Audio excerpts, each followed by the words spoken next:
खरमपुर गांव की सड़कें सांप की तरह टेढ़ी मेढ़ी थीं, मानो वे किसी अनजान रहस्य को छुपाने की कोशिश कर रही हो। अर्जुन शर्मा की जीप धूल भरी राहों पर उछलती कूदती आगे बढ़ रही थी। सूरज ढल चुका था और आसमान में बादलों का एक काला पर्दा छा गया था। हवा में ठंड थी और दूर कहीं कुत्तों के भौंकने की आवाज गूंज रही थी। अर्जुन, एक पत्रकार जिसने अपने करियर में कई रहस्यमयी कहानियों को उजागर किया था, इस बार एक ऐसी जगह की ओर बढ़ रहा था जिसके बारे में लोग फुसफुसाहट में बात करते थे। खरमपुर की पुरानी हवेली। ये जगह शापित है। गांव के चायवाले ने उसे चेतावनी दी थी जब वह सुबह वहां रुका था। वह कमरा, वह सब कुछ याद रखता है। जो भी वहां जाता है या तो पागल हो जाता है या फिर कभी लौटता ही नहीं। अर्जुन ने उसकी बात को हंसी में उड़ा दिया था। वह भूत प्रेतों में विश्वास नहीं करता था। उसके लिए हर कहानी के पीछे कोई तार्किक कारण होता था, कोई छुपा हुआ सच जो लोग डर की वजह से नहीं देख पाते। लेकिन अब जब वह हवेली के लोहे के फाटक के सामने खड़ा था, उसे अपने दिल की धड़कनों का शोर सुनाई देने लगा। हवेली पुरानी थी, शायद 100 साल से भी ज्यादा। इसकी दीवारें जर्जर थीं और खिड़कियों के शीशे टूटे हुए थे। लताएं दीवारों पर इस तरह चढ़ी थीं जैसे वे हवेली को अपने आगोश में लेना चाहती हों।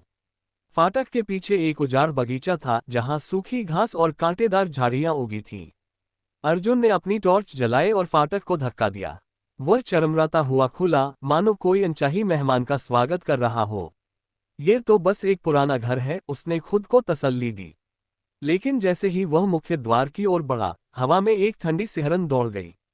उसे लगा जैसे कोई उसकी पीठ के पीछे खड़ा है, उसकी हर हरकत को देख रहा है। उसने पीछे मुड़कर देखा, कुछ भी नहीं, सिर्फ अंधेरा और सन्नाटा। मुख्य द्वार पर पहुंचते ही उसने देखा कि ताला जंग खा चुका था। उसने हल्के से धक्का दिया और दरवाजा खुल गया। अंदर का दृश्य किसी भूली बिसरी दुनिया जैसा था। पुराने फर्नीचर पर धूल की मोटी परत जमी थी। दीवारों पर टंगी तस्वीरें फीकी पड़ चुकी थीं और उनके चेहरों को देखना मुश्किल था। हवा में एक अजीब सी गंध थी, सड़ांध और पुरानी लकड़ी की मिली जुली गंध। अर्जुन ने अपनी नोटबुक निकाली और लिखना शुरू किया। खरमपुर हवेली 1857 की क्रांति के समय की। स्थानीय किंवदंतियों के अनुसार एक ब्रिटिश अधिकारी और उसके परिवार की हत्या यहीं हुई थी। लोग कहते हैं कि हवेली का एक कमरा शापित है। वह रुका और अपने आसपास देखा। सन्नाटा इतना गहरा था कि उसकी सांसों की आवाज भी गूंज रही थी। तभी उसे एक हल्की सी फुसफुसाहट सुनाई दी। वह ठिठक गया। आवाज कहीं दूर से आ रही थी, जैसे कोई दीवारों के पीछे से बोल रहा हो। कौन है? उसने जोर से पूछा। जवाब में सिर्फ सन्नाटा। उसने टॉर्च की रोशनी इधर उधर घुमाई, लेकिन कुछ नहीं दिखा। शायद हवा का शोर, उसने खुद को समझाया। लेकिन उसका मन बेचैन था। वह हवेली के गलियारे में आगे बढ़ा। गलियारा लंबा और संकरा था, जिसके दोनों तरफ बंद कमरे थे। हर कदम के साथ फर्श चरमराता था, जैसे कोई पुराना रहस्य जाग रहा हो। गलियारे के अंत में एक भारी लकड़ी का दरवाजा था जिस पर नक्काशी की गई थी। दरवाजे पर एक पुराना ताला लटक रहा था, लेकिन वह टूटा हुआ था। अर्जुन ने दरवाजा खोला। कमरा अंधेरा था। टॉर्च की रोशनी में उसने देखा कि दीवारें काली पड़ चुकी थीं, जैसे किसी ने उन्हें जला दिया हो। बीच में एक पुराना लकड़ी का बिस्तर था जिसका गद्दा फट चुका था। एक कोने में एक टूटी हुई मेज थी जिस पर कुछ पुराने कागज बिखरे थे। अर्जुन ने कागज उठाए। वे एक डायरी के पन्ने थे जिनमें स्याही से लिखा था। लिखावट पुरानी थी, लेकिन पढ़ने लायक थी। ये कमरा सब कुछ याद रखता है ना? ये कमरा शापित है। यह उनकी आत्माओं को पकड़ लेता है।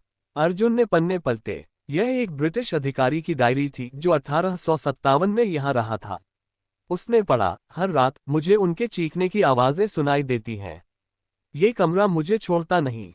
अचानक कमरे में एक ठंडी हवा का झोंका आया। टॉर्च की रोशनी कांपने लगी। अर्जुन ने चारों तरफ देखा, लेकिन कोई खिड़की खुली नहीं थी।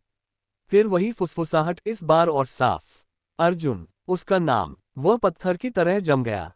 उसकी टॉर्च बंद हो गई और कमरा अंधेरे में डूब गया। तभी दीवारों से एक हल्की सी चमक उभरी। कमरे की दीवारें चमक रही थीं, जैसे उनमें कोई अजीब सी शक्ति जाग उठी हो। अर्जुन ने पीछे हटने की कोशिश की, लेकिन दरवाजा अपने आप बंद हो गया। उसका दिल जोर जोर से धड़क रहा था। दीवारों पर छायाएं उभरने लगी, लंबी, काली, मानव जैसी, लेकिन उनके चेहरे धुंधले थे। तुम कौन हो? अर्जुन ने चीख कर पूछा। जवाब में एक भयानक हंसी गूंजी और कमरा ठंडा हो गया। दीवारें अब और तेजी से चमक रही थीं और छायाएं उसकी ओर बढ़ रही थीं। अर्जुन ने अपनी आंखें बंद कर ली, ये सोचते हुए कि यह सिर्फ एक बुरा सपना है। लेकिन जब उसने आंखें खोली तो छायाएं और करीब थीं। यहाँ कहानी रुकती है, लेकिन अगले अध्याय में अर्जुन को कमरे की यादों का सामना करना पड़ेगा, जो उसे 1857 की भयावह घटनाओं में खींच लेगा।